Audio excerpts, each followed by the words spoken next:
22회 한국사 능력검정시험 중급 30번 문제 풀어보겠습니다.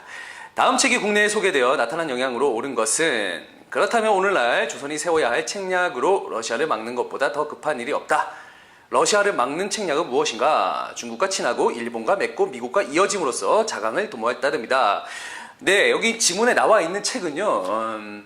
조선 책략이라고 하는 책입니다. 예, 이거는 2차 수신사 때 2차 수신사 대표로 갔었던 김홍집이라는 사람이 가져온 책입니다. 자, 그러면 이 조선 책략이라고 하는 이 책에는 과연 어떠한 내용이 들어있고 이후에 어떤 영향을 끼쳤는지 문제를 한번 풀어보도록 하겠습니다. 그 전에 칠판을 통해서 간단하게 이 조선 책략이라는 책에 대해서 저랑 한번 알아보도록 하겠습니다. 조선 책략, 조선 책략이라고 하는 책은요, 당시 이제 일본 주재, 일본에 있었던 청나라 외교관이었던 황준센, 황준헌이라고 하는 중국말, 우리는 뭐 한자로는 황준헌, 중국말로는 황준센이라고 하는 사람이 쓴 책입니다.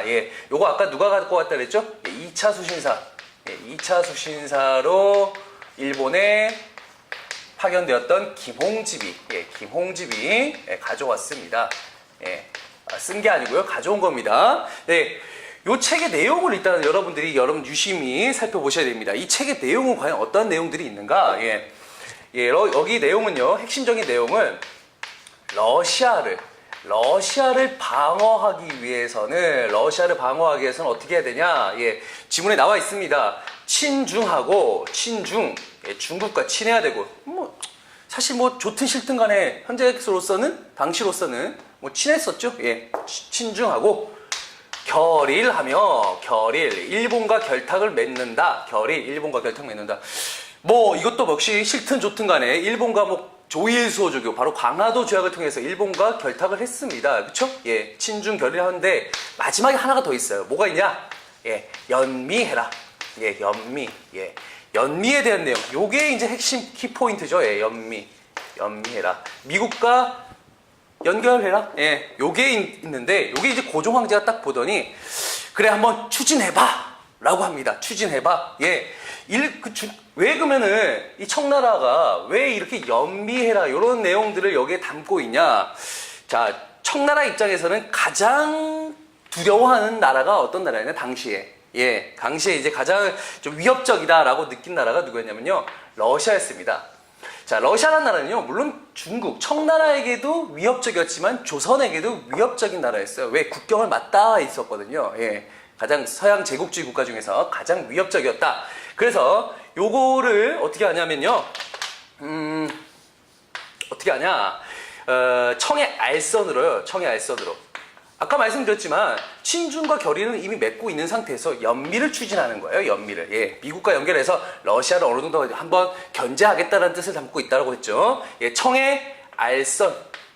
알선이라고 하는 뭐냐면 이제 중간에서 소개시켜 주는 거예요. 소개시켜 주는 거. 알선으로 결국은 무엇을 맺게 되냐? 조미수호 통상조약을 체결하게 되죠. 조미수호 통상조약을 체결하게 된다.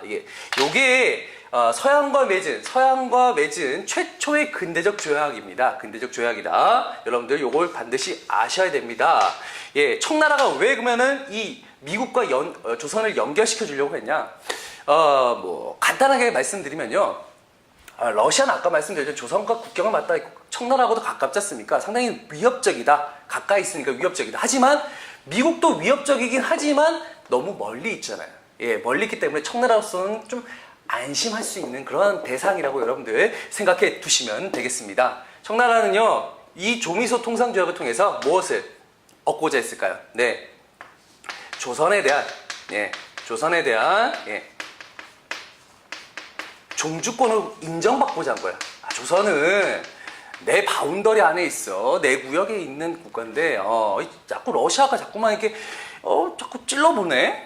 나 있잖아. 조선, 내 걸로 완전히 인정받고 싶어. 그런 의도로 이제 이 조미소 통상조약을 중간에서 알선했다라고 보시면 되겠습니다. 여기서 하나만 더 추가하겠습니다. 추가하면 이것도 이제 나중에 위정척사하고 관련된데, 조미소 통상조약을 맺으니까 이 위정척사 계열에서 어떠한 운동이 또 벌어지냐면요. 위정척사 계열에서 어떤 운동이 벌어지냐? 예. 아니, 뭐 중국과 일본 같은 경우는 뭐 가까이 있으니까 그나마 뭐 이해한다 칩시다.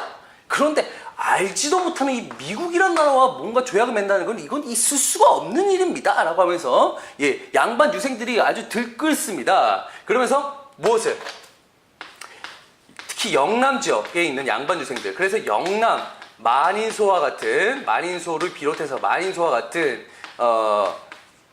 상소문을 국왕에게, 왕에게 올리지만 결국은 왕이 받아들여지지 않고 결국은 조미소 송상조약을 체결하게 되죠.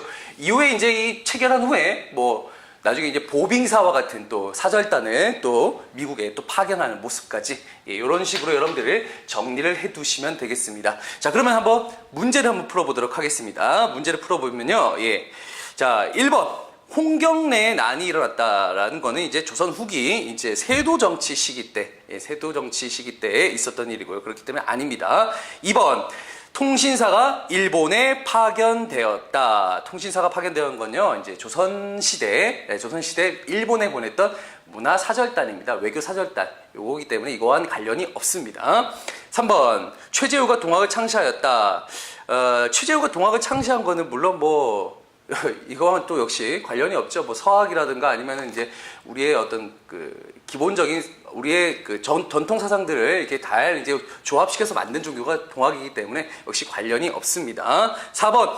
척화비가 전국 각지에 건립되었다. 척화비가 건립된 건요, 나중에 이제 흥선대원군 시기에 이제 신미양요 이후의 모습이라고 보시면 되겠습니다. 5번. 조미소 통상조약이 체결되었다. 제가 여기 정답이 여기에 있습니다. 그래서 22회 중급 30번의 정답은 5번이 되겠습니다.